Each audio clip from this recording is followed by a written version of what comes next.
Assalamualaikum teman-teman. Hari ini kita akan membahas materi manajemen treasury dan gap. Materi ini disusun dari kelompok 5 yang beranggotakan Isra Oktarina Izudin, Dwi Jayanti Ratna Kumalasari, Nanik Prasetyi Wahyu, Anissa Putri, dan Muhammad Ridhoti. Yuk simak baik-baik pembahasannya. Masuk ke pembahasan pertama, apa itu manajemen treasury? Manajemen treasury merupakan salah satu kegiatan pengelolaan dalam hal keuangan yang terdapat dalam suatu perusahaan ataupun perbankan dengan tujuan untuk mengoptimalkan sumber daya yang ada agar mampu mencapai keuntungan yang maksimal dan menjaga tingkat likuiditas pada batas aman. A. Kegiatan manajemen treasury. 1. Aset dan liabilities management atau yang biasa disebut ALMA. Manajemen treasury bertugas untuk pengimplementasian kebijakan yang berkaitan dengan pengelolaan dan manajemen aset dan liabilities bank. 2. Hedging and servicing the bank. Manajemen treasury bekerja sama dengan divisi maupun perusahaan atau bank lain dalam hal bantuan sumber dana, sehingga dapat memaksimalkan pendapatan dengan tetap memperhatikan dan mempertimbangkan setiap resiko yang ada. 3. Corporate Service. Manajemen treasury berkewajiban untuk membantu nasabah dalam pemenuhan kebutuhan setiap nasabah. Oleh karenanya, manajemen treasury harus mampu menghadirkan instrumen produk yang paling sesuai dan menguntungkan bagi nasabahnya, agar senantiasa setia kepada bank. 4. Profitabilitas. Keberadaan manajemen treasury adalah untuk mengelola setiap sumber dana yang ada dan mencari sumber dana tambahan agar dapat menghasilkan keuntungan di masa yang akan datang. Sebuah keuntungan yang didapatkan menjadi suatu tolak ukur dari keberhasilan manajemen treasury. B. Peran manajemen treasury. Membuat peramalan kas atau case forecasting, membuat tata kelola modal kerja, tata kelola tentang kas, tentang investasi, tentang pengendalian risiko, dan melakukan penggalangan dana. C. Resiko manajemen treasury. 1. Resiko tentang suku bunga. 2. Resiko tentang pasar. 3. Resiko tentang inflasi. 4. Resiko tentang likuiditas. 5. Resiko tentang operasional. Dan 6. Resiko tentang nilai tukar mata uang. Apa itu manajemen GAP? Manajemen GAP merupakan suatu strategi untuk memaksimalkan NIM, net income margin, melalui siklus bridging, margin atau bagi hasil.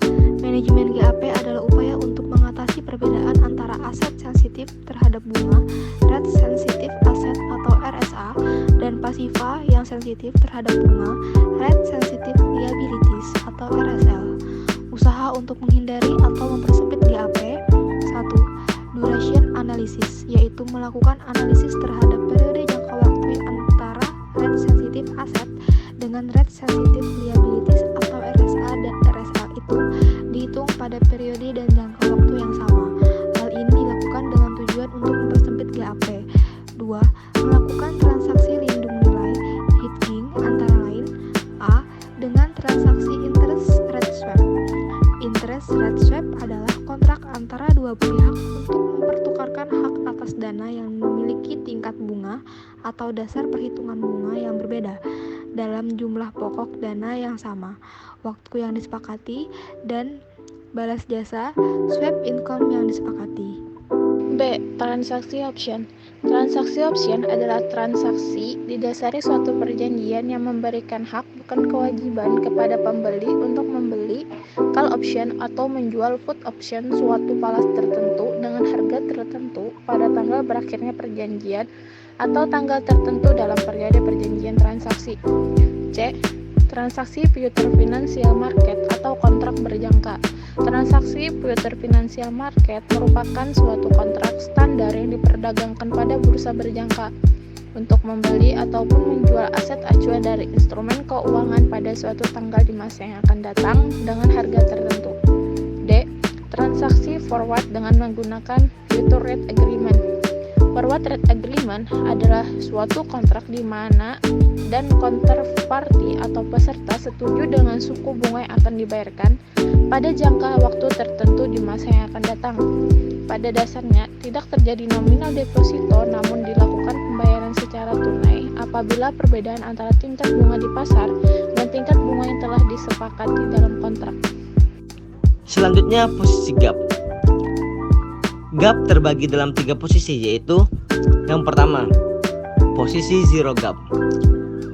Apabila jumlah dalam uang aktiva yang mengandung unsur-unsur sensitif terhadap perubahan tingkat suku bunga, maka rate sensitive asset pada rate sensitive liability sama dengan 1. Dengan demikian, RSA pada RSL sama dengan 1 akan menunjukkan bahwa gap dalam kondisi zero atau square.